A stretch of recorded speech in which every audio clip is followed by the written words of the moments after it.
Welcome to Washington Hospital Today, the program dedicated to sharing timely information about the community hospital that's been taking care of Washington Township Healthcare District residents since it opened in 1958. Washington Hospital Today is provided for the sole purpose of informing residents about healthcare topics and issues that have been covered during community forums, free health and wellness classes, or as part of educational sessions held during the district's open board meetings.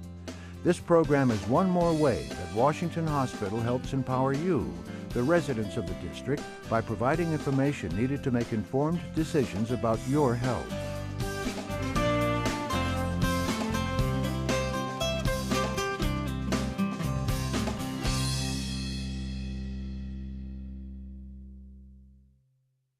So I'm going to talk about peripheral vascular disease, and it's going to be an overview because peripheral vascular disease is huge, and there is no way that I can cover all aspects of it. But I'm going to give you a general idea of what peripheral vascular disease is, and it is from head to toe. So we will talk about recognizing the incidence, identifying patients at risk. I'll tell you about some clinical findings and how to detect them and how to treat them. Peripheral vascular disease is a disorder of the circulatory system. Arteries and veins to all the extremities, viscera and head. So it is huge. It's from head to toes. This is all the circulation that we are dealing with. So if there are issues with the head arteries or the neck arteries, we get strokes. Heart arteries is a different system. It's a cardiac system which does not fall into peripheral vascular disease area. Then we have the kidney arteries, we have the leg arteries, and we have what we call as aneurysms in the aorta.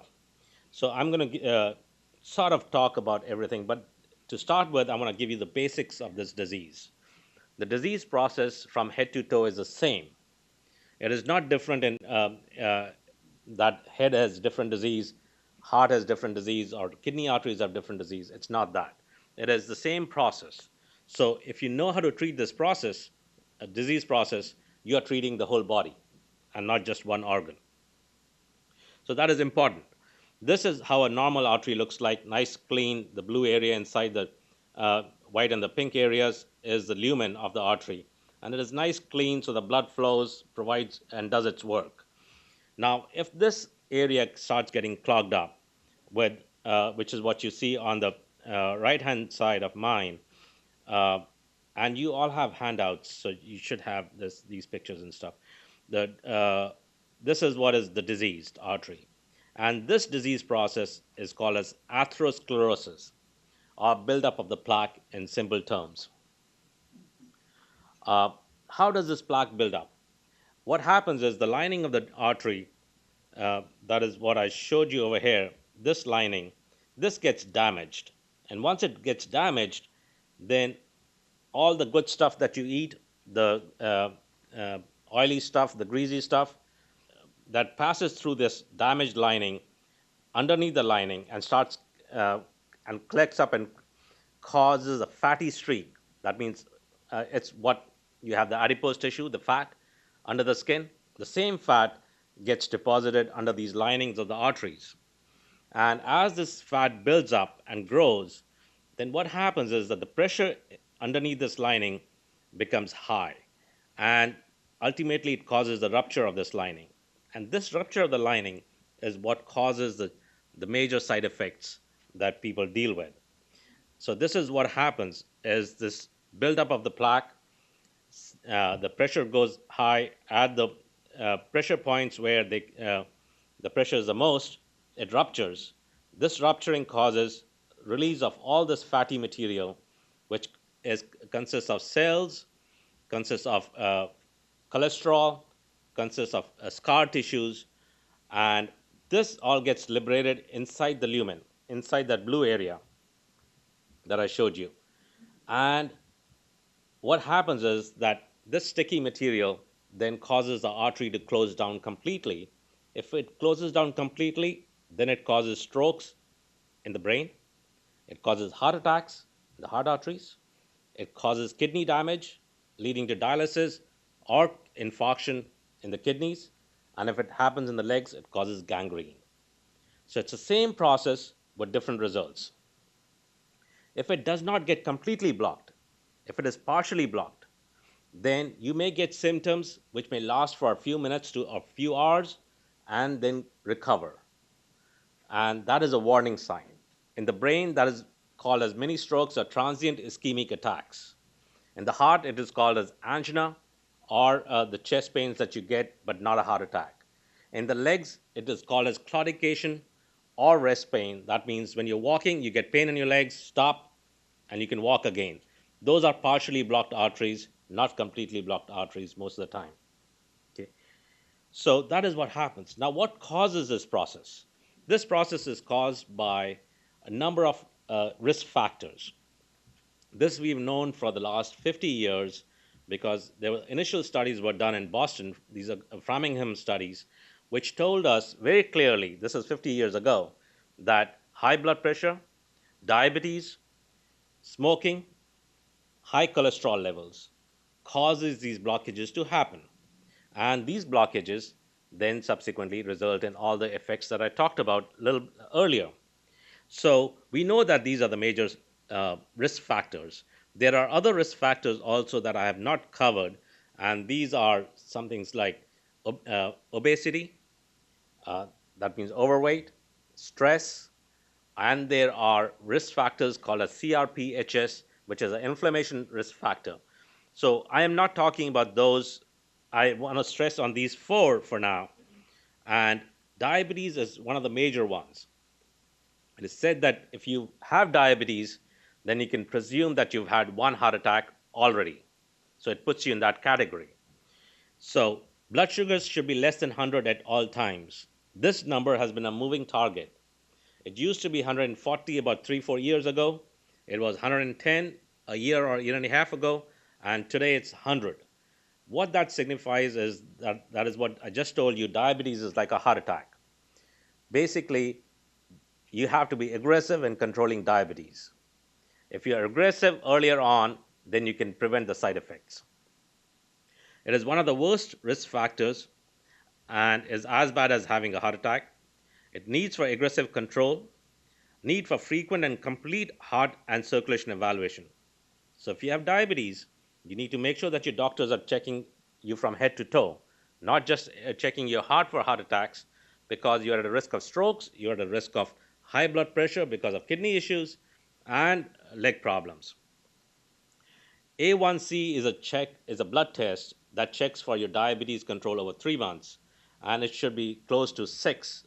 It used to be 7 a few years ago, but now the target is 6. High blood pressure, that has two components, systolic and diastolic. Systolic is the top one, and it should be in the range of 120 to 140. The diastolic should be always less than 90, that is the bottom one.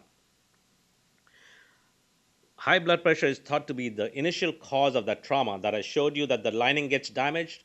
Generally, high blood pressure would cause that damage of that lining, and so it is an inciting factor. Hyperlipidemia, which is the cholesterol issues, I classify them as good, bad, and the ugly. Cholesterol, triglycerides, LPA, and now there are many other factors. Anybody can confuse you with the number of factors that we have that we check for sometimes. Cholesterol should be less than 200 if no previous heart disease or diabetes mellitus. But otherwise, it should be less than 150. That is what the target is now.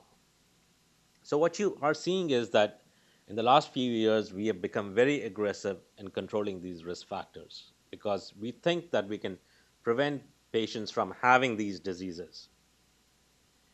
The good cholesterol is called as HDL. It should be more than 40. It helps clean up the arteries of bad cholesterol, and it generally goes up with exercise. So the number to remember is 40. The bad cholesterol is called as LDL, and it should be less than 130. If there is heart disease or diabetes, then it should be less than 70. And that is a very aggressive target.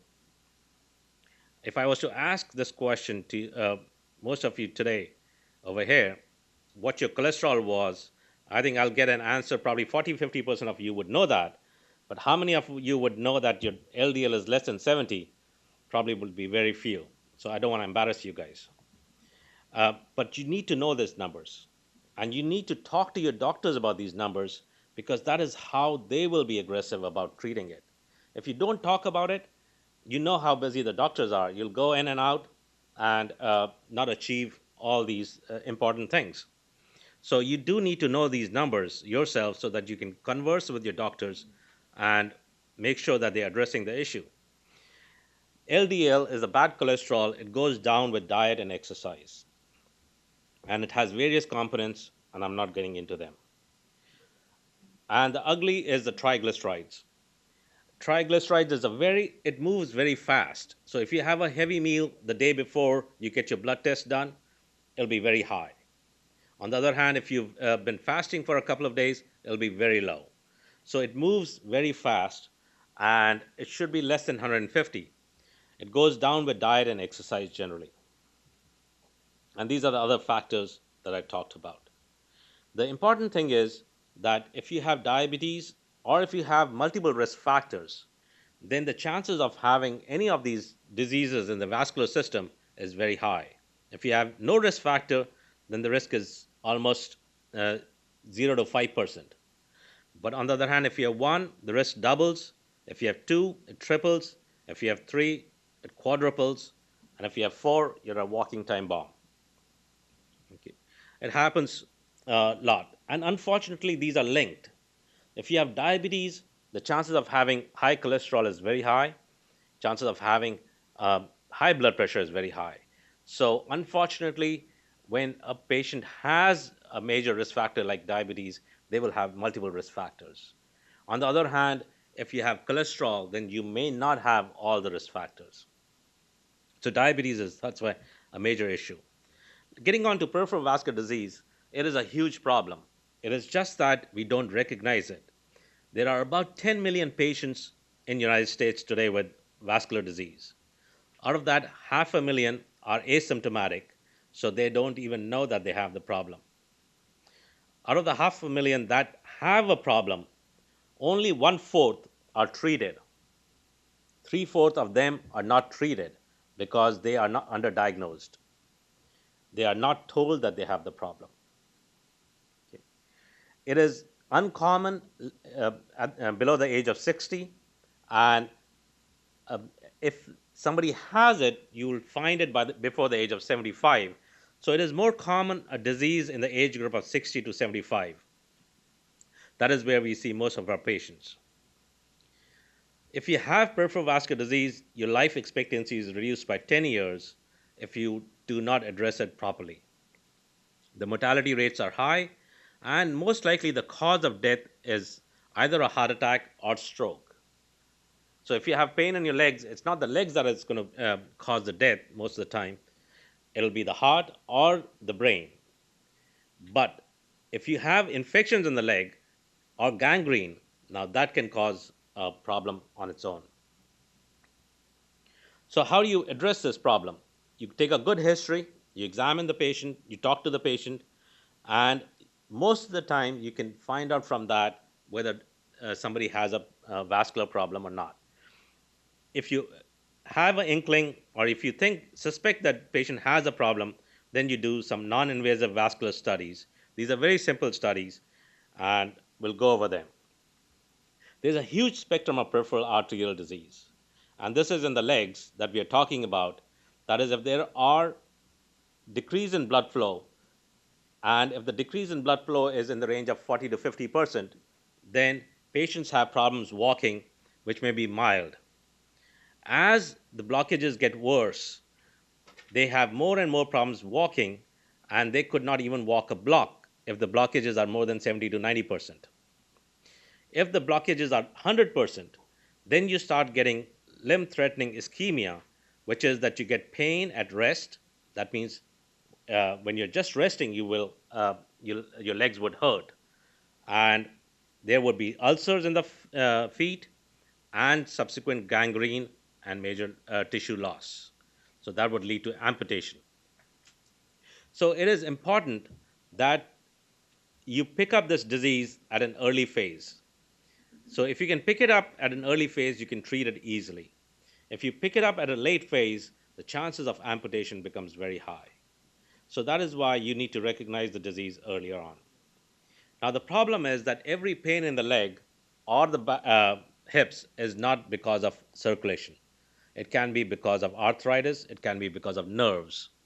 And hence, you need to know what is exactly claudication. Claudication is the pain in the legs which comes on walking. If you stop, it goes away after a few minutes. If you start walking again, the pain will come back. Generally, it will come back at the same distance, and that is called as a claudication distance. So it is very reproducible. It does not happen if you're standing up or sitting down. So it happens only with walking, and it will go away if you stop walking. So it is predictable onset, it is exercise induced, and it is relief with stopping. That is the typical classification, typical definition of claudication. Numbness and cold feet is generally not because of circulation. Cramping of the legs at night is generally not because of blockages in the arteries. It's because of a lot of other issues. So, how do you assess it? You check for the pulses, you feel for the pulses, you listen to the arteries, and then you measure the pressures in the arteries. If you do these three things, you will diagnose the disease 90 to 95% of the time. And then you have to define it better. And this is what a typical ankle brachial index is. This is what we do on our screening program. That is what we have on Saturday, that you measure pressures in the arms, pressures in the legs. The ratio of the pressures tells you whether there's an issue with circulation or not. So if there is the number is more than 9.9, it is normal. If it is less than 0.9, then we know that there is an issue. And if it is very high in number, then we know that it is erroneous because of other issues. So that is how we make an assessment. There are certain limitations of this test, and this is because of diabetes and all. When the arteries get hard like a rock, then they are not compressible, so the blood pressure is not accurate. If the blood pressure is not accurate, this test is thrown out of the window.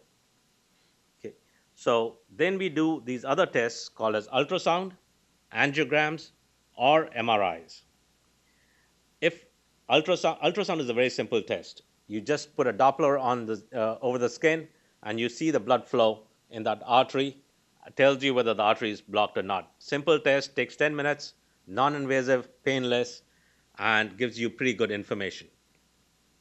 Now, if that does not help you, then we go to our final test, which is angiogram, which is we put a catheter through the groin up into the artery, squirt some dye, take pictures of the arteries, and that tells you whether there's a blockage or not. This is a catheter up in the kidney artery area, and you inject the dye and you take pictures, and you get a good idea of blockages.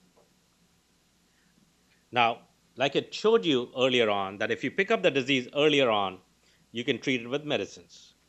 If you pick it up in the range when the blockages have occurred, then you do minimally invasive treatment, and that is what I'm going to talk about in the next 15-20 minutes. And if you're beyond that, then you use your surgeons to take the legs off or to remove that organ. Okay? So surgery is used very little these days because this minimally invasive treatment has become very common. Most of the patients can be treated without surgery today. So the medical treatment, we just talked about it, that risk factor modification. And this is the mainstay. This is the important thing that you all need to follow no matter what. No matter whether your disease is bad or in the early phases, risk factor modification is very, very important. If you smoke, smoking is a no-no. There's no reason to smoke. I don't think so anybody can justify that. Exercise is very important. Weight control is very important. And then high cholesterol treatment, high blood pressure treatment, diabetes control are very important. These are the mainstay. Now, if the disease is beyond that medical treatment stage, then what we do what we call as angioplasty. Angioplasty is a procedure when we go from the groin or from the arm arteries and we go to the area where the blockage is. We pass a wire across it. We cross the blockage with a wire. We put a balloon there. We inflate the balloon and we smash this blockage and plaster it against the wall. Once we plaster it against the wall, we have these metal coils, and we put the metal coil there and line it up at that blockage area so that we have now scaffolded that area and opened up this artery nice and wide to create the blood to flow through. Similarly, we have a lot of other things. Whereas the surgeons bypass the disease or they amputate, which is basically surgeons don't deal with the disease process. They just go beyond the disease and hook up a conduit so that they bypass the blood beyond the disease process. And they can do it in the stomach area, they can do it in the leg area. So if you cannot open up these blockages with balloons and stents, that is when you need your surgical colleagues to help you out. Okay. Like I showed you this earlier, there is a way to treat the arteries from the head to toes, and we have different tools. I'm going to talk for a few minutes on each of these areas. The neck area, which causes strokes, we have the carotid arteries, and I'm going to show you a cartoon how this works. The neck arteries get blocked and result in strokes 30% of the time. And the way to fix these arteries is that, can you all see it, or should we dim the lights? Okay, so this is the blockage in the neck artery. You pass a wire across and you put an umbrella right across the blockage higher up so that when you inflate the balloon and there's some showering of these particles, you trap them in this umbrella so that they don't go upstream and cause strokes. Once you've opened up the artery with a balloon, you put a stent in. This is a metal coil. And then you put a balloon in and dilate the stent to the maximum possible and get a nice big artery. But you get a lot of showering, and you trap this in this umbrella, and then you finally pull this out, and you get a nice, decent result with an open artery. And this is in the neck artery, basically. This has been going on for the last 10 to 15 years. And this is the kind of material you retrieve. So this is all the plaque, all the good stuff that you've eaten over years gets accumulated in these arteries. And this is what it looks like. So this is how a cholesterol plaque looks like. So this is what we've been doing in our hospital for the last 5 years. And I've been the main one doing it here. I've done about 219 procedures over the last 5 years, used various devices, have had a great success rate with a very low complication rate, and the hospital stay is less than 1 to 4 days. So this is a procedure now that is as good or better than surgery today. There was a huge study, multi-center trial that was just published about a month ago, which was comparing stenting with surgery, and it validates that stenting is as good, if not better, than surgery in a lot of subsets of the patient population. So this is what has been happening over years regarding treatment of vascular disease. Similarly, in the kidney arteries, these are called as renal arteries. You treat them for two main reasons. One is for high blood pressure, the other is for kidney failure. So if there is kidney damage, beginning of the kidney damage, or if the patient has very high blood pressure and is not getting under control with medications, then you need to look for blockages in the kidney arteries.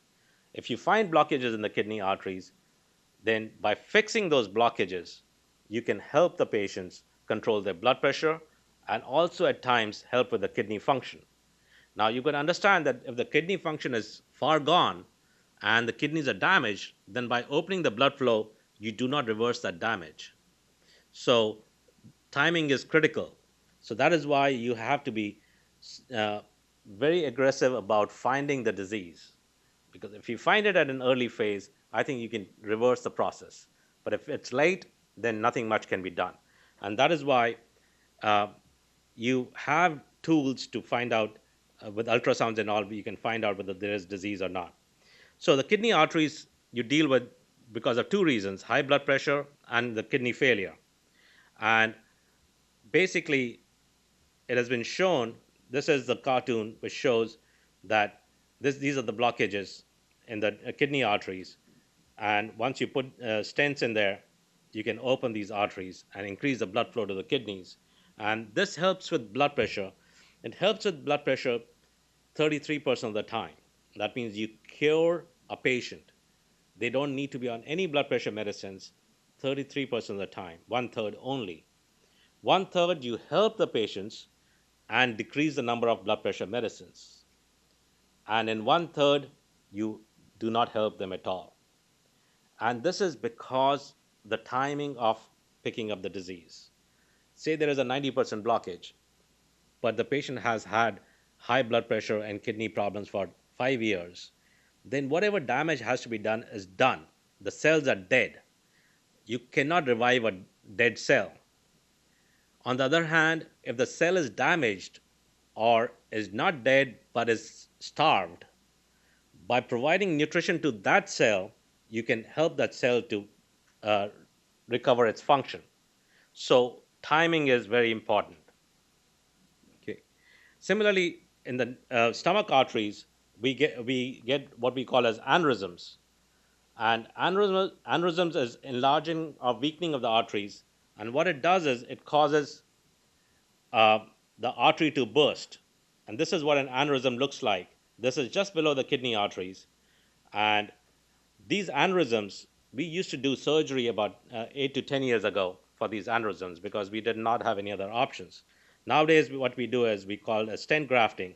So you put a wire across, you put a graft with a stent inside so that you can expand this graft and you can line this aneurysm with this graft.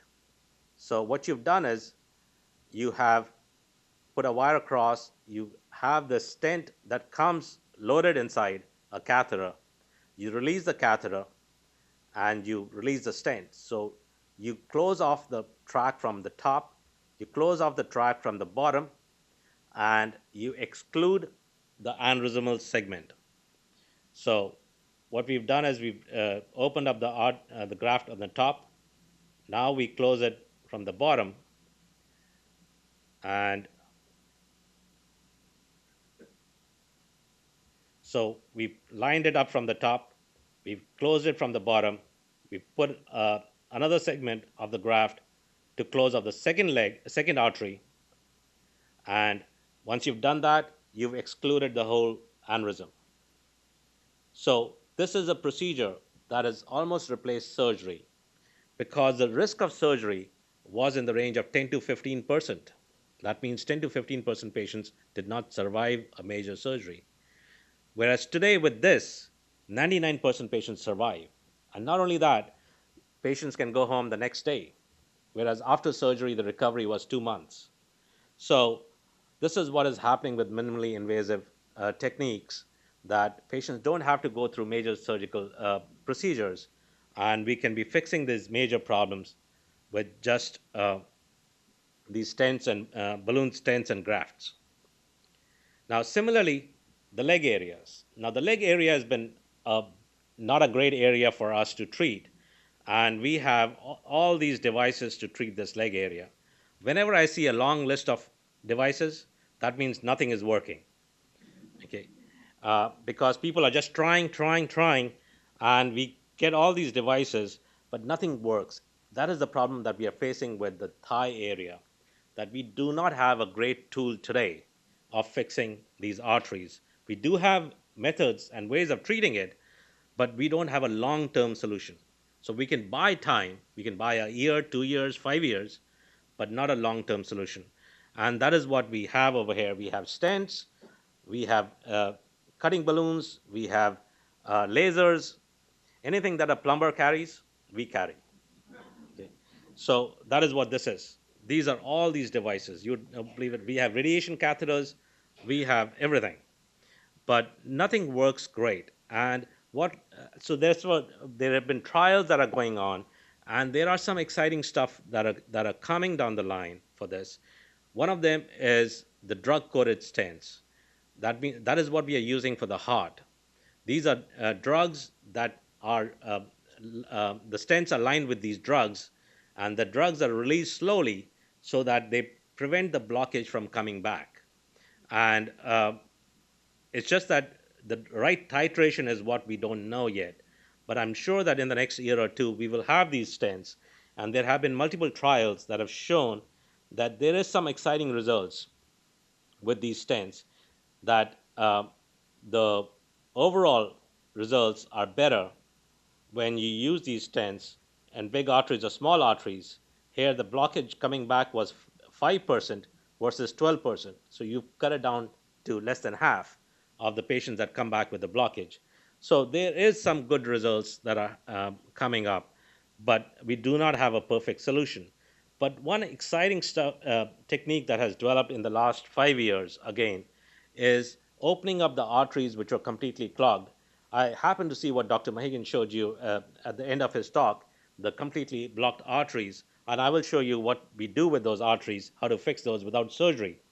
So, what happens here is that when you have blocked arteries, this is the blockage. So you go beyond the blockage and you have an ultrasound catheter which can tell you that you're beyond the blockage. Then, when you know that you're beyond the blockage, you pass a needle and puncture through that wall.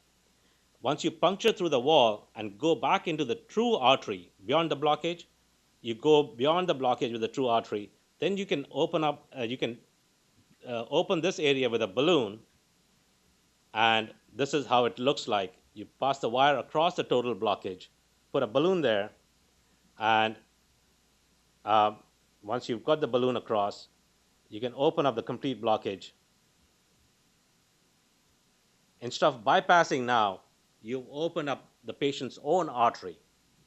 So you've not needed a bypass. Similarly, with this technique, you can create a bypass without doing surgery. You can do a bypass graft without opening up the leg at all. So this is an exciting technology that is coming up, and we have been doing this for the matter. We are one of the pioneer centers in the country for this technology, and we are a training center for this technology, for that matter, for the rest of the country. And we've been doing it for the last 5 years and helping develop this technique. Summing it up, peripheral arterial disease, it's underdiagnosed, it's undertreated, and a lot of work needs to be done. Trials to prove that we benefit patients by treating them. And the important thing is that what we do is today, we spend 95 cents of $1 on our treatment, only 5 cents out of a dollar in preventing the disease. And that is where the things are wrong. I think this should be reversed. We should be spending much more money in preventing the disease than treating the disease. But that is what is happening today, and this needs to be reversed. And this would be reversed if we take care of the problems that I told you about, the risk factors. And one important thing that I do want to share with you all is exercise. Exercise helps with all aspects of this disease. And that is one of the reasons why I think if you have problems with the leg arteries and you're not able to walk, I don't care what your physicians might say that this is not going to kill you, but I think it is going to kill you over time, because if you do not exercise, your diabetes is going to be worse, your cholesterol issues are going to be worse, your blood pressure issues are going to be worse. Ultimately, they will lead to heart attacks and strokes. So, yes, the blockages in the legs are not killing you directly, but they are killing you indirectly because you cannot move, you cannot function well. And that is why I think exercise is very important. And to exercise well, you do need good circulation in your legs.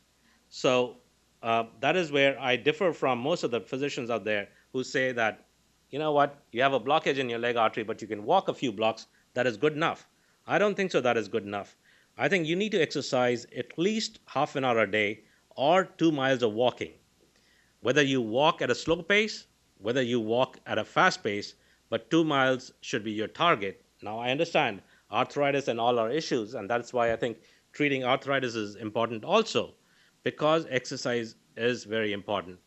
It reduces the incidence of obesity, it increases your good cholesterol, it lowers your bad cholesterol, it helps control diabetes and high blood pressure. Those at high risk should take part in a specially supervised program. And these are the programs that we are going to develop at Washington Hospital, where exercise is what we are going to teach you how to exercise. If you cannot walk because of arthritis, you can swim.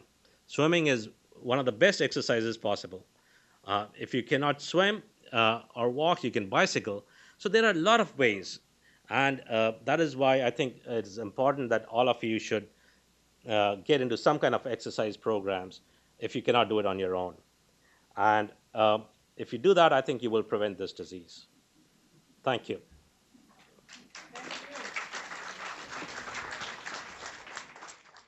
Thank you, doctor. I was wondering if a prostate problem is a symptom of this, goes along with these problems. You know what? It's a very good question. I did not, for that matter, it's a very futuristic question. Uh, it's not really prostate. It's more to do with erectile dysfunction. There is a procedure that is coming through now, uh, and this is for the men, basically. Erectile dysfunction is because of poor flow, and poor flow can be because of blockage in the artery that um, provides a blood flow to that area. Opening up these arteries with balloons and stents may help, but this is something that is happening now. We do not have good long-term results on it. We do not know whether this is going to be a very successful procedure, but that is what is happening. Regarding prostate itself, I don't think so. There's anything related to vascular. There is they do the same rotor-rooter and stuff, but not vascular. It seems like the talk is about arterial disease. Isn't if you have arterial disease, don't you automatically have venous disease too? Because the blood goes down, but it can't get out. You have a good concept, which is good, but no, they are two different disease processes. Veins do not get atherosclerotic. Sclerotic. Veins get fibrosed. So very different disease process. So arteries get diseased in a different way. Veins get diseased in a different way. So that's why the varicose veins, the dilatation of the veins, and all, because the veins are very thin. They don't have the three linings that the arteries have. So So you can have one without the other. absolutely, and the venous disease is much less common. Other than the varicose veins, very rarely seen. Thank you. I just, from what I heard you're saying about this bypass business, it looks like to me like these procedures are pretty good. It almost makes you not want to have a bypass. You are so true, and that's why none of you asked Dr. Mahagan what does he do today. He does mostly angioplasties, and that is what our surgeons are doing. That is what the country is changing to. Is the surgeons, vascular surgeons today, are taught how to do procedures like angioplasties and stenting, because the whole management of this disease has changed, and the surgeons are very well trained. So they are good for this procedure because they can learn how to do surgery as well as do angioplasty and stenting. So they can do it all. So I think they are in a position where they can do things for the patient as a whole. And that is where the training is going. That the surgeons today, when they come out of fellowships and training, they are trained in all aspects of managing the disease rather than just doing the surgery, because the management of the disease has changed. Very few patients go to surgery. If you'd ask me when was the last patient I sent for surgery for bypassing, probably not, a year or two ago. So it's so rare. But they are helpful because they can still do amputations, and they are skillful in opening these arteries with balloons and stents. So I think uh, that is where the surgery is going. I was wondering, what are the symptoms of the renal artery disease? Are they the same as in the legs, or? No, they are not. Renal artery disease, and that is why our results are not that good, because we pick it up late. The blockages in the kidney arteries, unfortunately, don't cause back pain or stomach pain uh, till when the tissue starts dying, or it's a sudden death.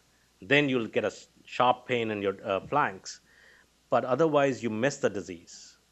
So patients who have high blood pressure, all of us are struggling around with adding medications. We will add on second medication, third medication, fourth medication, and don't look for the disease. And there are easy ways of looking for the disease today, doing an ultrasound or doing a CAT scan.